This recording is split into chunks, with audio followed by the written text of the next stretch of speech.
kwa sababu ya siasa. Kila mtu abaki mahali yako katika siasa. Dunia iko namna hiyo. We can't think the same. Don't force me to think like you and I should not force you to think like me. Kwa hivyo hata baby top, in your line of thought, endelea. That is the beauty of democracy. Na pia mwingine akifikiria kivyake aendelee. Kwa sababu maisha iko namna hiyo. Tusiwe kwamba sisi huyu ako kwa siasa fulani unafikiria kwamba unataka kuua mwenzako na kukasirika na mwenzako na kuchapa mwenzako na kutusi mwenzako online kwa sababu ya siasa. Unapigania sisi wanasiasa. Sisi si ndugu yako.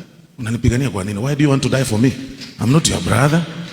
Nikitengeneza pesa ni zangu na familia yangu. Na sisi wanasiasa hatuna aibu. Tunapigana, unakasirika na mimi. Kura ikiisha, tunafanya inaitwa handshake. Wewe huko kwa meza, sisi ndio tunakula. Wewe unapigana kwa nini? Unakasirika kwa nini na wanasiasa? Hatunakasirika, huko na hasira kubwa juu ya huyu. And I said last time, look at the history of this country.